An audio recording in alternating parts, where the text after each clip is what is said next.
오늘 본문에 보면 70인의 제자들이 등장을 합니다. 1절에 보면 예수님께서 이 70인을 세워 각 동네와 각 지역으로 둘씩 2인 1조가 되게 하셔서 파송을 하게 되지요. 그리고 그 70인이 17절에 보니까 기뻐하며 돌아와서 기쁨 충만하여 가지고 어쩔 줄 몰라 하며 예수님께 이 전도 선교 보고를 하고 있는 내용을 오늘 본문이 담고 있습니다. 여러분, 이 70명이 누구일까 하는 그런 궁금증이 있지 않습니까? 우리가 12제자들은 잘 알고 있지만 과연 이 70명의 제자들은 과연 누구일까 하는 것을 우리가 생각해 보게 됩니다. 왜 예수님께서 69명도 아니고 71명도 아닌 왜 70명을 보내셨을까? 여기에 신학적인 의미가 담겨 있는 것을 우리는 보게 되어집니다. 왜 70명의 제자를 따로 세우셨을까 하는 것입니다. 다시 말하면 12제자도 있었지만 또 따로 70명의 제자들을 예수님께서는 세우셔서 그분의 나라를 증거하기를 원하셨다는 사실입니다. 왜 70명일까? 우리가 창세기 10장에 보게 되면 하나님이 지으신 세상을 홍수로 심판하신 후에 하나님이 노아와 세 아들 누구죠? 셈과 함과 야벳 나와 있구나. 잘 알아서 깜짝 놀랐네.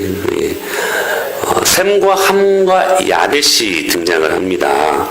그러니까 당시에는 아마 성경학자들이 지금의 인구보다 더 많았을 거라고 추측을 해요. 왜냐하면 그때에는 평균 수명이 막 800살이었잖아요. 무두셀람 같은 사람들 969살을 살았잖아요. 하나님과 동행했던 에녹이라는 사람이 365살을 살았습니다. 그러니까 당시에는 굉장히 단명했던 사람이었어요. 365년을 살았는데도. 그러니까 생명은 굉장히 장수의 거의 영혼을 살았죠. 그렇게 나이가 많고 사람들도 많이 또 낳지 않았습니다. 근데 지금보다도 훨씬 더 많은 인구가 당시에 있었을 거라고 추측을 하게 되어집니다. 그러니까 그 많은 세계 인구가 노아의 그 홍수로 말미암아 다 죽고 몇 명 남았어요? 8명 남았습니다. 노아와 그의 식구 그리고 셈과 함과 야벳이 이제 아들을 낳게 되어지는, 그래서 이 홍수 이후에 새 인류가 시작되어지는데 10장에 그 아들의 수들이 쭉 기록되어져 있습니다. 보니까 제가 한번 세어봤거든요. 정확히 70명입니다. 한번 세어보십시오. 새로 시작한 하나님의 인류의 전 백성이 몇 명이었다? 70명이었다는 사실이에요. 그리고 나중에 창세기 46장에 가보면 이스라엘로 개명된 야곱, 그러니까 야곱은 이스라엘 한 민족의 이름을 갖고 있잖아요. 근데 기근 때문에 그 야곱과 그 자녀들이 이주한 그 숫자가 바로 70명이었습니다. 애굽으로 이주한 숫자가. 즉, 이 70이라는 숫자에는 하나님께서 선택한 백성의 수라는 개념이 있는 거예요.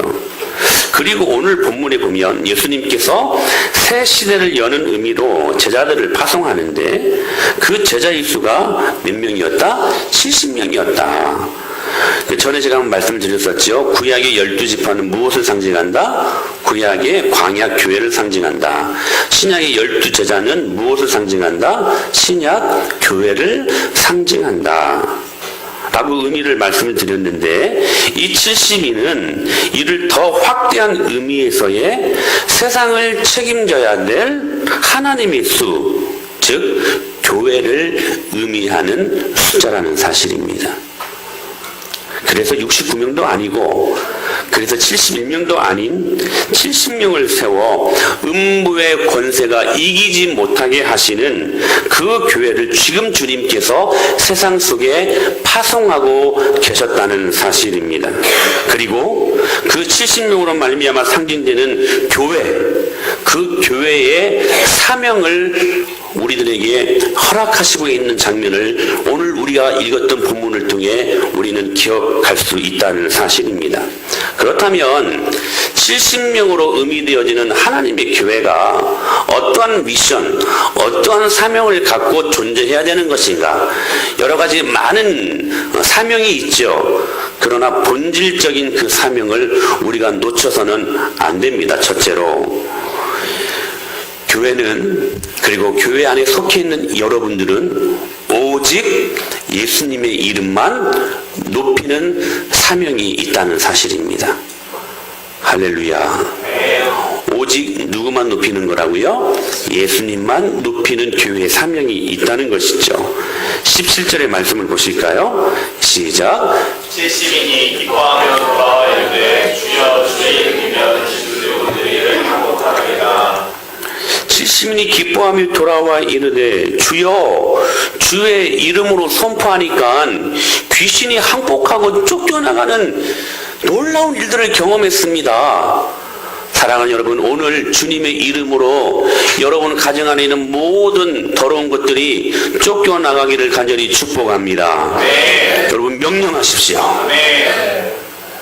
근데 중요한 것은 이 말씀의 포인트가 어디 있을까요? 귀신들이 우리에게 항복합니다.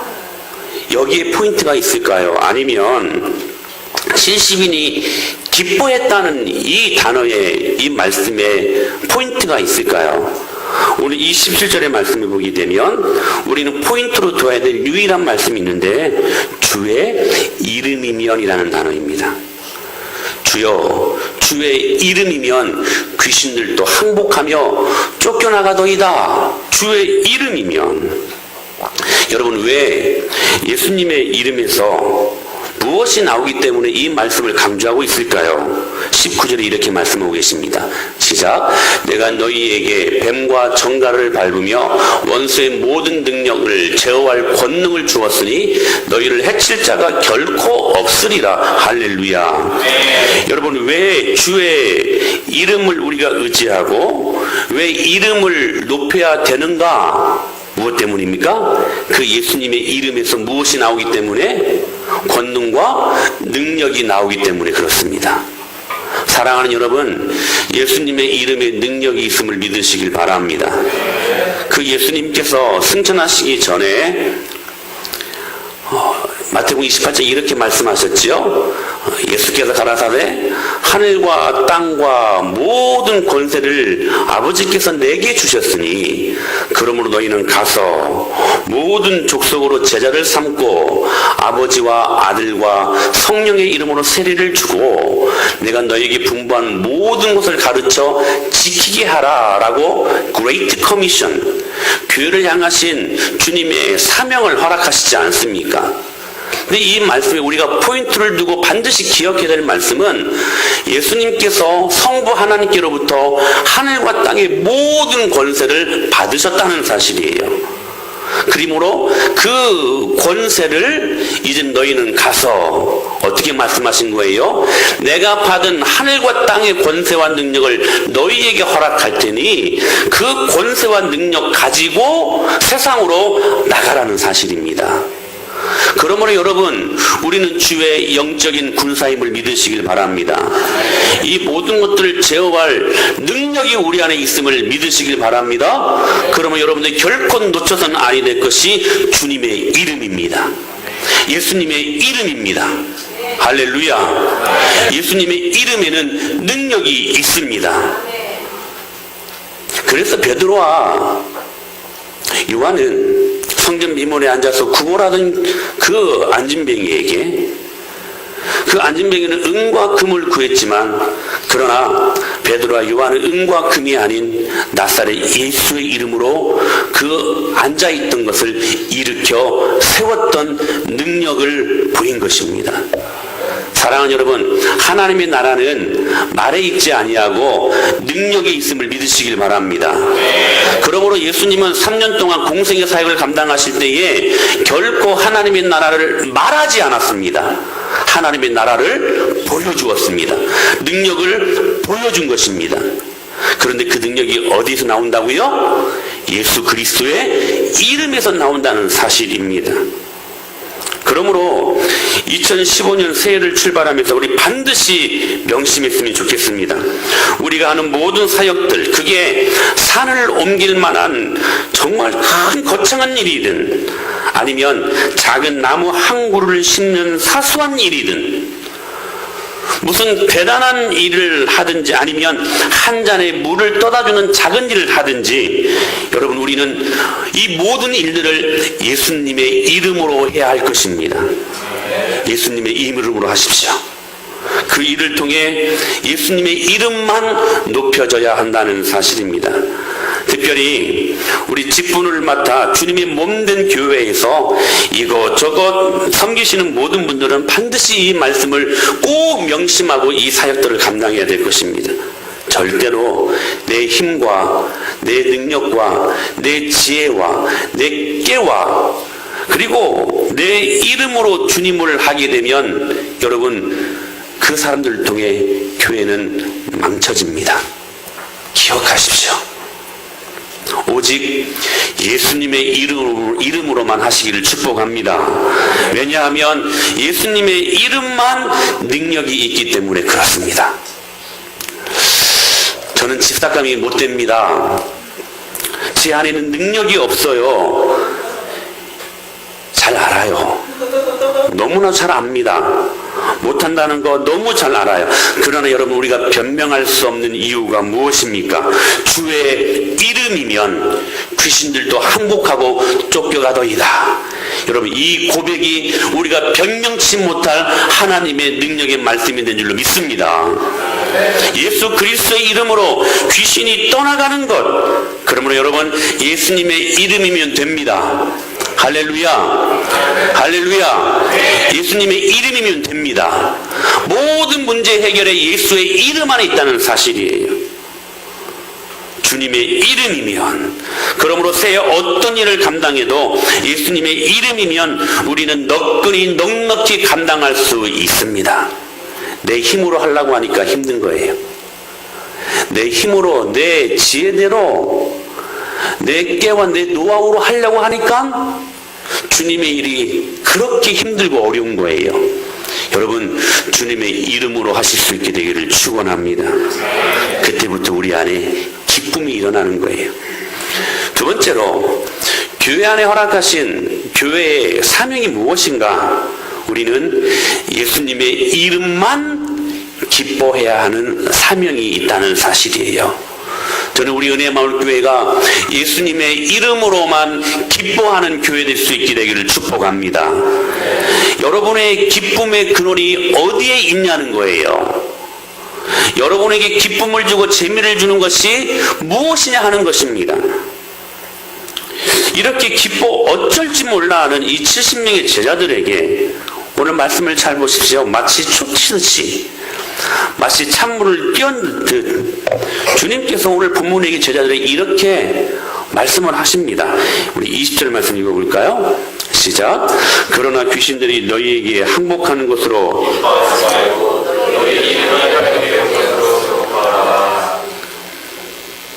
너무 신나서 예수님의 이름이면 귀신들도 쫓겨나가고 막 항복합니다. 막 재미있게 너무 신나서 막 기뻐함으로 이야기를 하고 있는데, 그래서 예수님께서 그들의 말을 인정을 하십니다. 18절에 보면 내가 너희들이 전도할 때 사단이 하늘로부터 번개같이 떨어지는 것을 내가 보았다. 그게 얼마나 신나는 일인지 예수님도 아셨다는 거예요. 예수님도 인정하셨다는 거예요. 그러나 너희들이 정말 기뻐해야 할 일은 너희들의 이름이 하늘에 기록된 것에 있어야 한다라고 말씀하고 계십니다. 순간 분위기가 싹 가라앉았습니다. 여러분, 우리가 정말로 기뻐해야 하는 근본적인 이유를 주님께서 우리에게 말씀하신 것입니다. 사실 우리는 진짜로 기뻐해야 할 일에 기뻐하지 못하고 하찮은 것, 그 하찮은 것이요, 나쁜 것이 결코 아닙니다. 그런데 사소한 것, 부수적인 것으로 인하여 그것이 마치 본질적인 기쁨인 것처럼 그것이 마치 내 목숨을 걸만한 기쁨처럼 착각하며 그것으로 말미암아 우리가 기뻐할 때가 많이 있다는 사실들을 말씀하고 있는 것입니다. 우리가 이 거품이라는 말을 많이 하죠. 거품. 그러니까 부풀려 가지고 대단한 일 같은데 그냥 훅 불면 없어지는 것들 많지 있지 않습니까? 우리가 누리는 기쁨 중에 이러한 거품 기쁨이 있지 않는가 점검해 봐야 된다는 사실이에요. 여러분, 이 말씀은 심각한 말입니다. 우리의 기쁨 중에는 거품이 너무나 많다는 사실이에요. 그래서 잠시 있다가 사라지는, 지금은 너무 좋아서 이 기쁨이 영원할 것 같은데 잠시 후에 고난이라는, 아픔이라는 그 거품이 바람이 훅 불어오면 그 거품이 그냥 휙 날아가서 순간 기쁨을 잃어버리는 거품 기쁨이 우리 안에 있지 않느냐 하는 것입니다. 여러분, 그런 기쁨으로 우리가 사내 만에 우리 인생을 일희일비하지 말자는 것입니다. 진정한 기쁨, 즉 너의 이름이 하늘의 책에 기록된 것으로 말미암아 기뻐하라고 하나님은 말씀하고 있는 것입니다. 사실 여러분, 이러한 삶을 바울이 살고 있지 않았습니까? 우리가 바울 하지만 사실 세상적인 잣대를 보면 이 바울은 정말 실패한 인생을 산 것 아니겠습니까? 우리 모두가 바울을 모델링 삼아 멘토링해서 멘토로 삼고 싶은 사람이지만 사실 여러분, 이 바울은 예수님 믿은 것 때문에 그의 인생을 망친 사람이 아닙니까?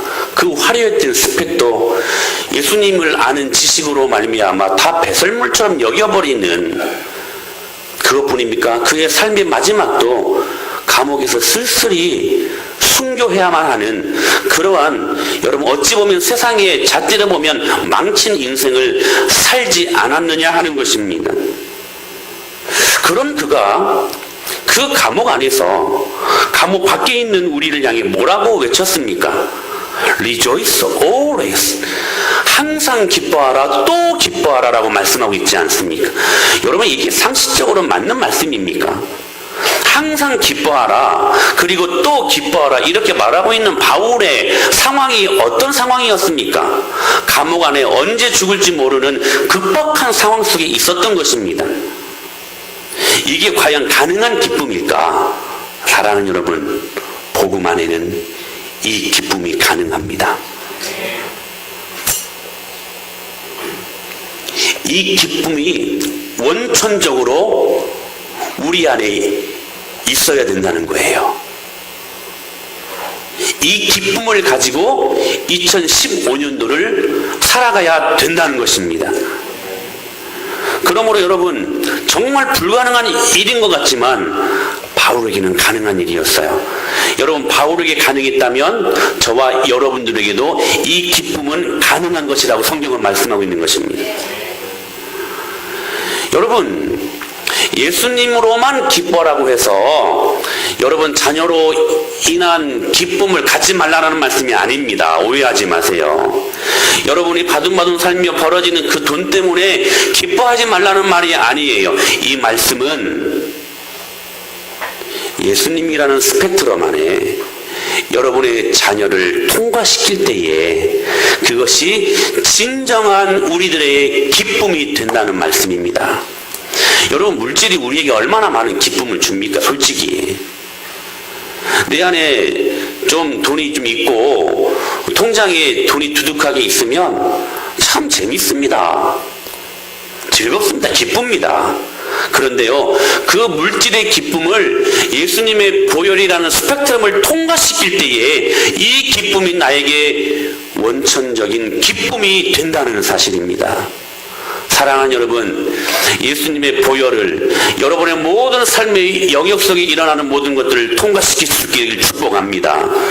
그때 우리 안에 물질로 말미암아 진정한 기쁨을 누릴 수가 있고 우리 자녀들 때문에 진정한 하늘 기쁨을 그때 비로소 우리가 누릴 수 있게 된다는 사실입니다.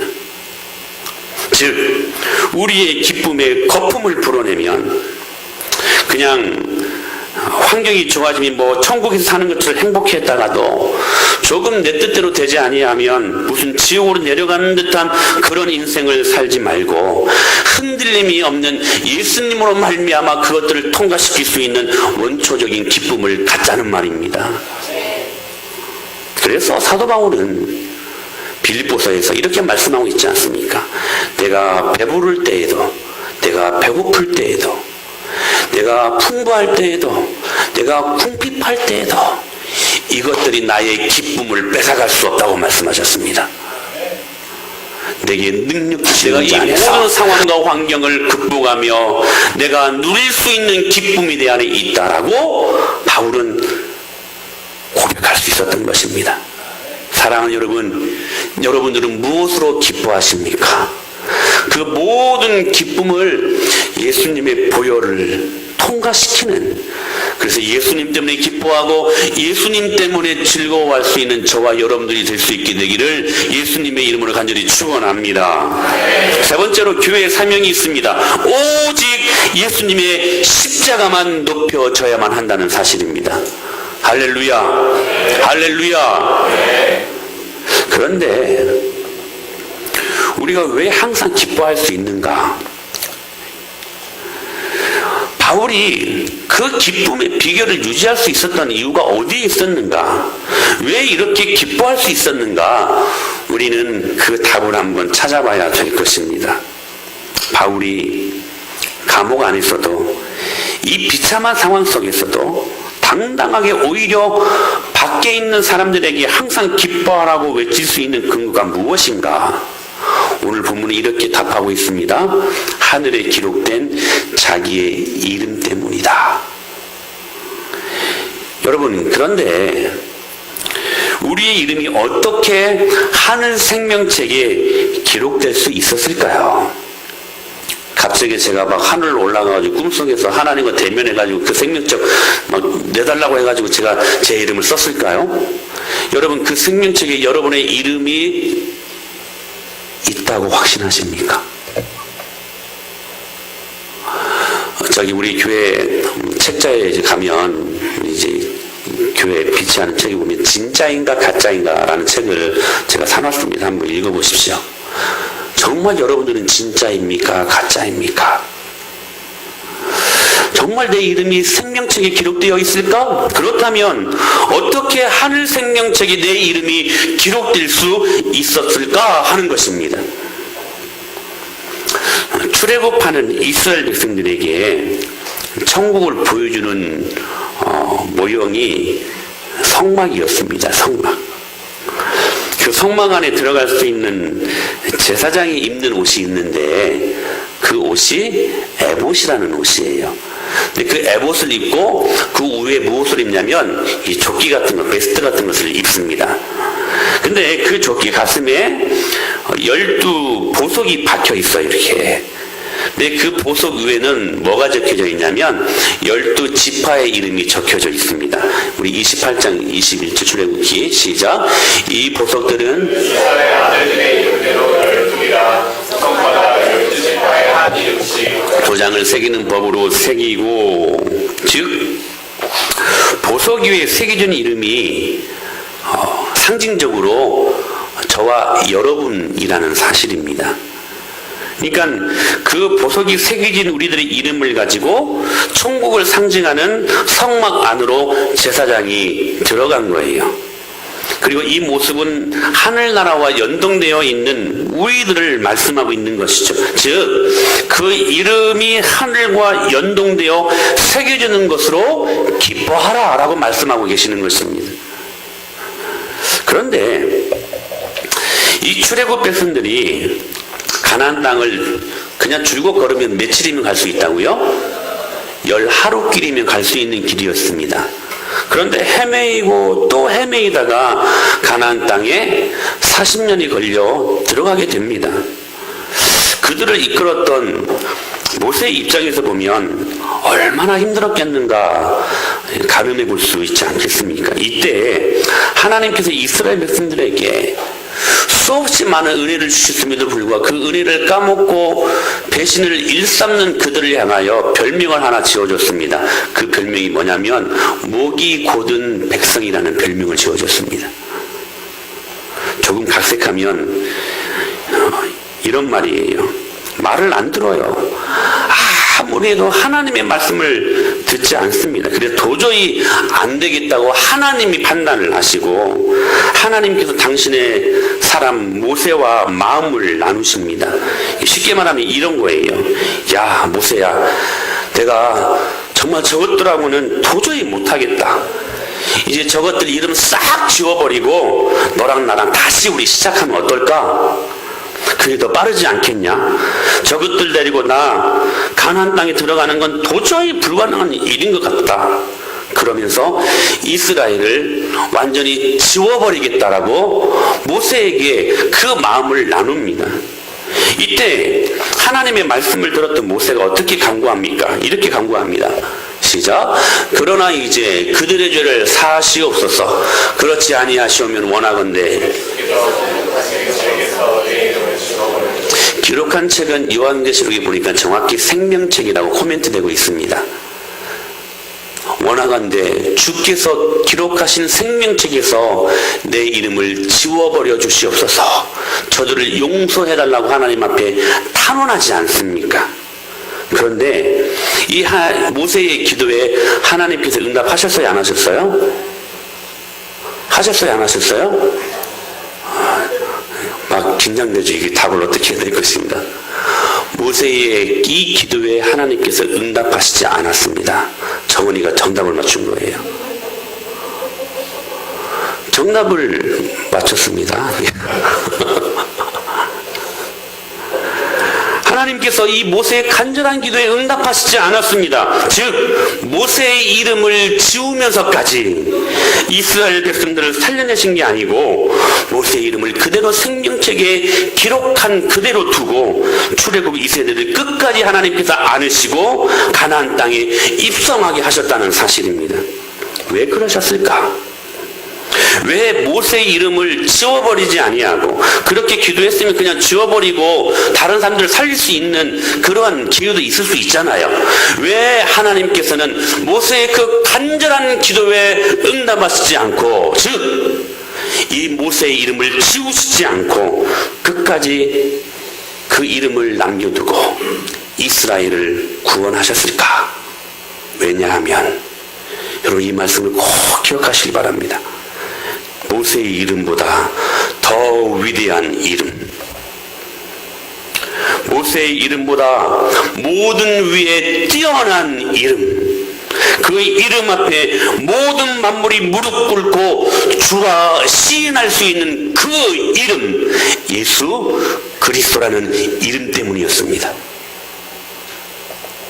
사랑하는 여러분, 그리고 가장 사랑하는 독생자 아들 예수 그리스도를 그 이름을 십자가에 대신 지우시고 불순종하고 목이 꼿꼿한 이 강팍한 백성들을 끝까지 끌고 가시기로 하나님께서 작정하셨기 때문에 저와 여러분의 이름이 오늘도 생명책에 기록될 수 있었습니다.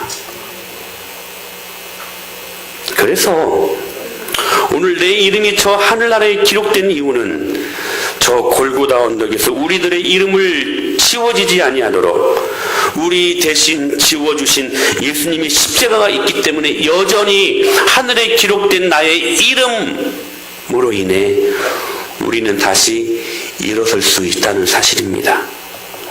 사랑하는 여러분, 다시 소망을 갖고 기쁨으로 충만해서 아무리 힘든 2014년도를 우리가 보냈을지라도 이 세상이 우리를 향해 당신은 낙오자다, 실패자다, 혐오하는 인생이라고 우리를 향하여 조롱할지라도 내 이름이 저 골고다 언덕을 바라보니 내 대신 지워주신 예수 그리스도 때문에 오늘도 생명책에 기록된 내 이름으로 말미암아 힘을 삼아 다시 일어설 수 있는 저와 여러분이 될 수 있게 되기를 예수님의 이름으로 축원합니다.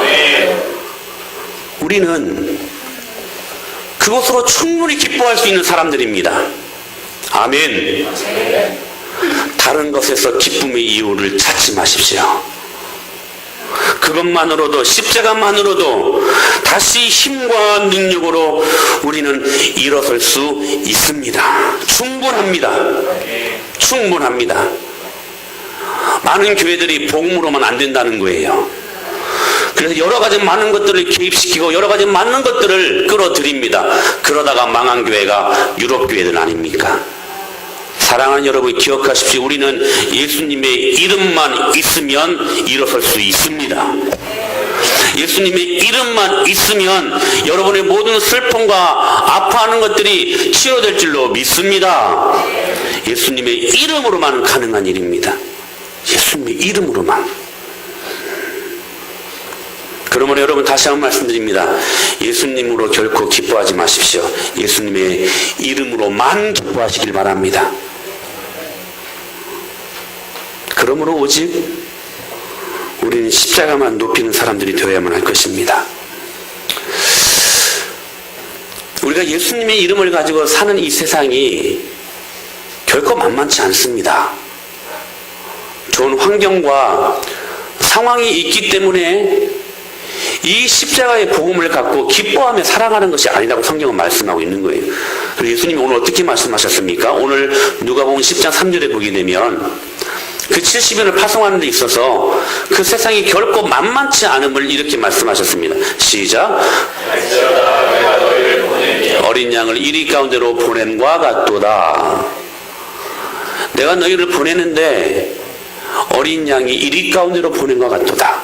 여러분, 어린 양들이 이 일이나 늑대 앞에서는 어떻게 됩니까? 그냥 잡혀먹고 말지요. 세상이 바로 결코 호락호락하지 않는, 만만치 않은 그러한 세상에 그때 당시에도 그들이 살았고 오늘 또 우리가 그렇게 살고 있다는 사실입니다.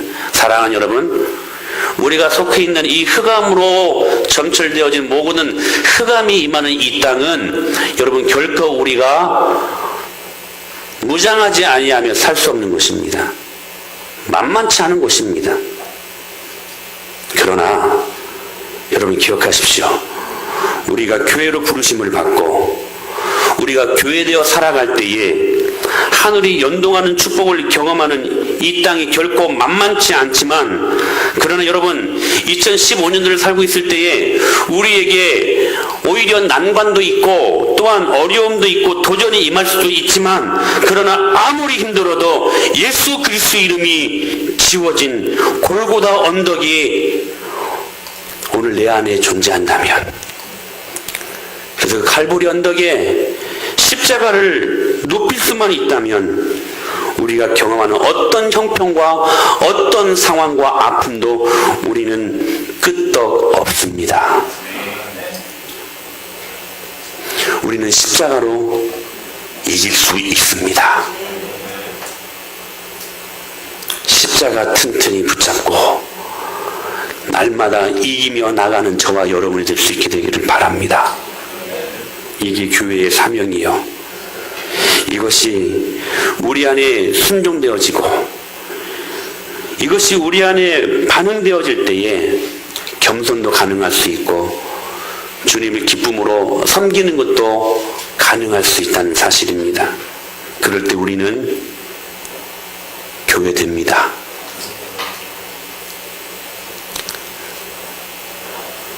할렐루야. 그럴 때 우리는 교회됩니다.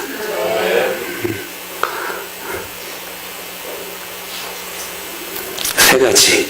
첫 번째, 예수님의 이름을 높이는 게 아니라 예수님의 이름만 높이십시오. 두 번째, 예수님의 이름으로만 기뻐하십시다.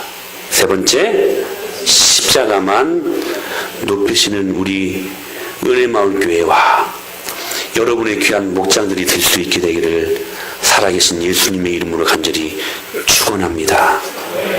축원합니다. 기도하겠습니다.